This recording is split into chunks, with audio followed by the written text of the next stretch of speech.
are all valuable wines. Each bottle's worth over $100,000. The woman pretended that the door lock was broken and wanted to refuse the visit of party A and her ex-boyfriend. Unexpectedly, her husband opened the door directly the next second, which made the woman very embarrassed. It turned out that the woman designed a plan for party A, and the design inspiration came from red wine. In order to get party A's order, the woman pretended that she liked to collect red wine. Unexpectedly, her ex-boyfriend deliberately proposed to go to the woman's house with party A to see the red wine, because he knew that the woman had never collected red wine. Seeing this, the woman immediately called her husband and asked him not to open the door. However, the husband had dozens of bottles of red wine worth $100,000 placed in the house the next second. It turned out that the woman's husband was a billionaire CEO. Not long ago, the woman was going to marry her boyfriend, but the wedding showed her boyfriend and her bestie being intimate. Only then did she realize that her boyfriend just treated her as a plaything. At this time, an old man came to grab the marriage and said that he would spend $10 million to let the woman marry his CEO grandson, just because the woman had saved him. The woman finally agreed to his request and married his grandson, but the CEO was afraid that the woman was cheating his grandfather for money, so he hid his identity and pretended to be a poor man. Hey, wait up! Here's the bank card your grandfather just gave me. I assume it has the pension funds. Should I give it back to you? It's a limited black card. As a total gold digger, shouldn't she have recognized it as a true luxury? I don't know how you managed to charm my grandpa so much, but believe me, I'm flat broke. I don't have any money. It's Katherine, right? Let me make this clear. I only married you to ease my grandpa's mind. Don't get any ideas, all right? Please, what a narcissist.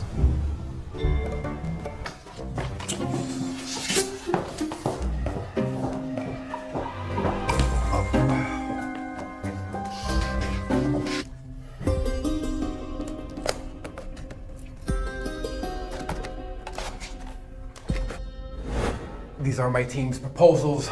Please take a look at them, Mr. Hansen.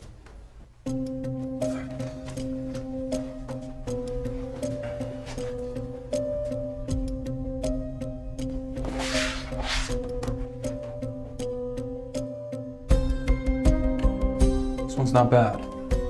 Let's go with it. Great. Thank you, Mr. Hansen.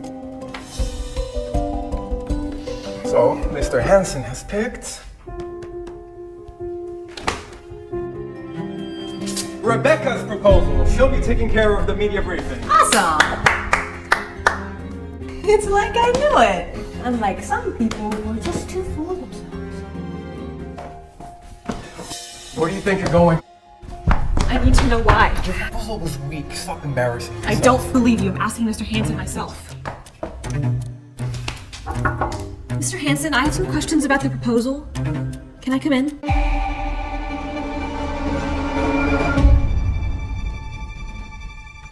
What's happening?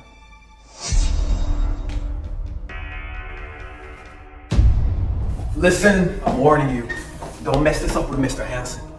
If you ruin our deal, I'll fire you on the spot. I don't think Mr. Hansen is foolish enough to choose the best proposal. I need to confirm the result with him.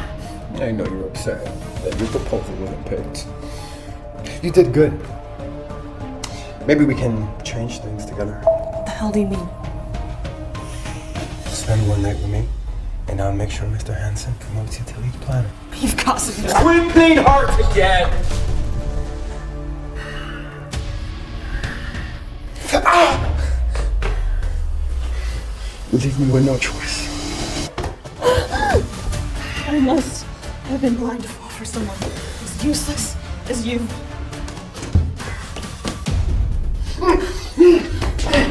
Johnny!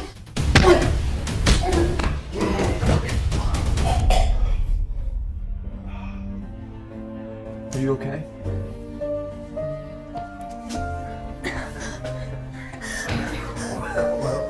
Bringing your lover along, girl. Watch your mouth! Katherine is my wife! Let me tell you, this woman is a real slut. Be married to her and all. You better get checked off. That's bullshit! I was just telling Rebecca the other day. She's my woman! You've got no right to judge her! Since when did I become his... Get lost!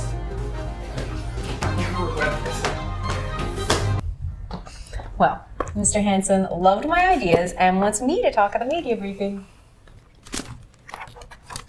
This is mine. You and Alan were acting shady yesterday. You kept me away from Mr. Hanson because you stole my proposal. That's crazy.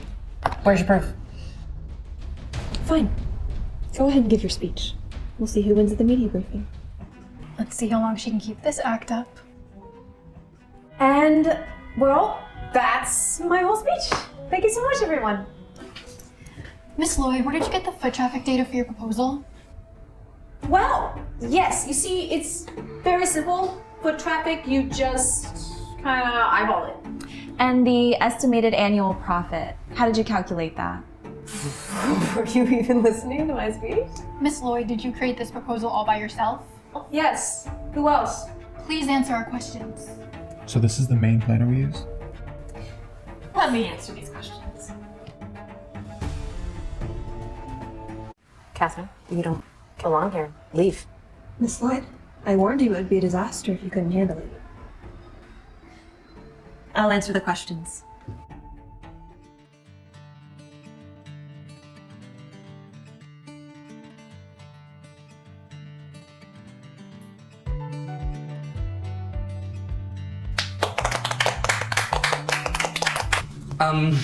I'm Phil, Mr. Hanson's assistant. He's tied up at the moment, so he sent me instead. My cover was almost blown. Rich folks always do as they please. Mr. Hanson avoids the limelight. Even I rarely see him. Hi there. Who are you? Nathan Sullivan. I'm the business director for the Hanson Group, and I'm the one holding this media briefing. Mr. Sullivan. It's a pleasure to meet you. Your proposal was very impressive. It's no wonder why Mr. Hanson chose it. Thank you. I appreciate that. I heard your design was influenced by wine bottles. Are you a fan of red wine? You enjoy it too? I have a collection of different vintage wines at home. A glass or two often sparks my creativity when I'm stuck. We're hitting it off. Looking forward to working with you. Katherine is exceptional. Speaking of which, Katherine, since Mr. Sullivan also likes red wine and you have a collection of vintage bottles, why not have Mr. Sullivan over for dinner and wine tasting? Can we make that happen? That sounds great. My house is very messy at the moment. I wouldn't be a good host. But Mr. Sullivan don't mind. Maybe you're just pulling Mr. Sullivan's leg. You don't really have any wine at home, don't you? No, I wasn't. Mr. Sullivan, let me make a call to my husband to tidy up real quick. Johnny, I'm bringing a client home in an hour. Don't answer the door if you're there. Why not? They want red wine and we don't have any. Just don't answer the door under any circumstances. We're short on time. Move it. I see, boss.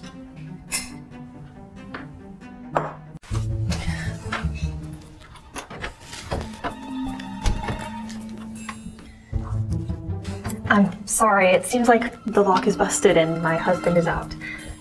Could we try this another time? You back, honey?